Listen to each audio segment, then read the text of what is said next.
in their brain, in their thinking.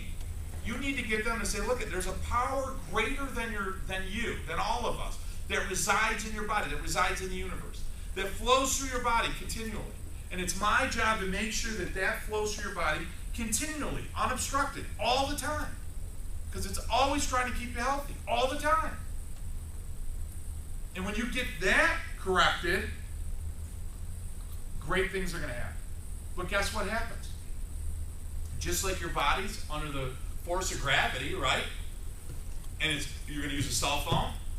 You're going to sit, you guys are all sitting here, listening to me, right, for the next 6 hours tonight? All that. It's going to subluxate your spine, right? Yes or no? Yes. Yeah, sure. So what do you need to do regularly? Get adjusted. Exactly. What do you need to do to their head regularly all the time they're in your office? You got to get them adjusted mentally. You got to adjust the primordial subluxation. You have to continually nourish them towards the principle of chiropractic. And that's where most guys make the mistake. And ladies make the mistake. They're not following that constant, everyday, taking an opportunity to educate them on what it is we do as chiropractors. So what happens? Their value towards what you offer gets weaker. And then all of a sudden, a switch occurs. Nice sunny day where they want to have a barbecue becomes more important, more valuable than them laying on the table. And then they go. It's a switch. You have to leverage it. Think of a scale. You have to leverage this so much that this switch never gets struck. And it's continuous. And the only reason for some docs that it feels laborious, the only reason it's a lot of work and effort is because it's not unconscious competence. You're having to think about it all the time. You don't have procedures set in place to constantly educate. Everything you do in your office has one purpose. Educate the patient. Everything. Think about that. Everything you do. How you say hello to them. How you say goodbye to them. How you adjust them. What do you say when they're getting adjusted? When they walk in, what do you have on your wall? We have Lifetime Family Wellness. Guess what it says when they leave? Lifetime Family Wellness, right? What's my TV say? What's all the stuff say on my walls? What's every poster say? Everything I do, the way I walk, has something to do with educating them. I don't know how yet, but I know it has. Thank you. I appreciate it. But everything you do, why? Because when they leave, they're getting barraged with everything else. They're getting subluxated in the head. And you know, I didn't get that. I heard that term years ago. I mean, I get it now. So when you hear like a Troy Dukowitz talk about dipping people into the philosophy, I like the word nourishment. When you nourish people into the philosophy of chiropractic, that's what you're treating, if you will. That's what you're rendering care for, the primordial subluxation. The idea that they think that they're separate from everything else. That's what makes them drop. And they're only going to learn it through who? Us. You're it. That's it. Does that give you some sense of responsibility? You're it. They walk in to see you, you're it. They leave. They've never been to a chiropractor before. How high are those stakes? They've never been. And they're married and they have kids. How high are those stakes? How high do you feel those stakes are for you? Because if you think they're really high, it's not a problem to get their spouse there.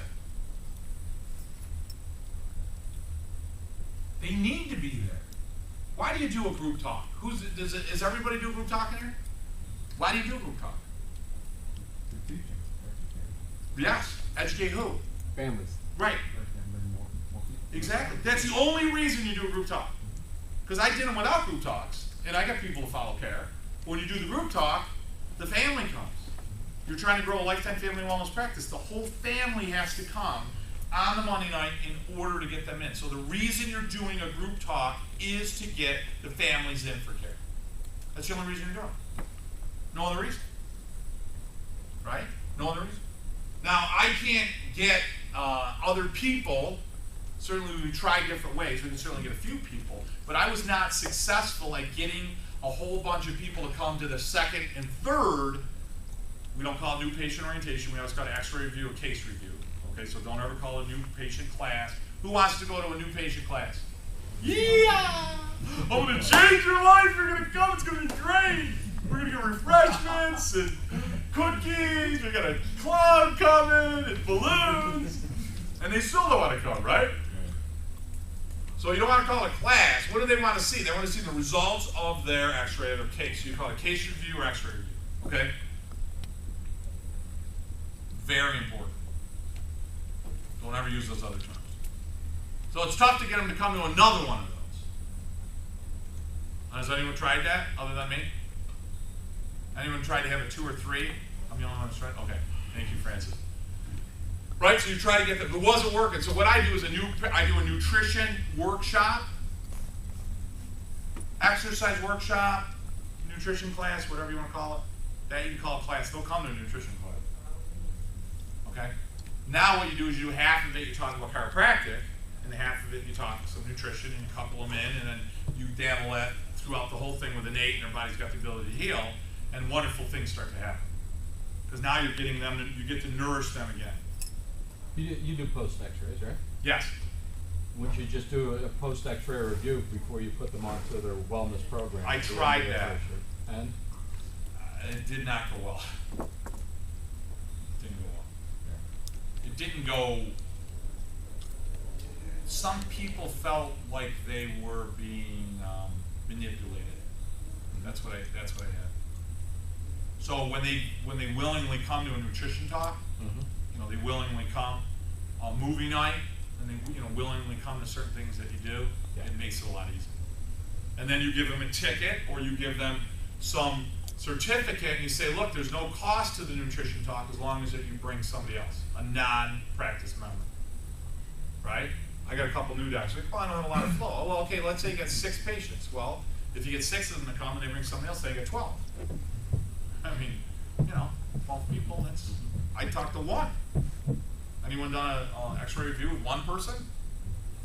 I still do an X-ray review with 1.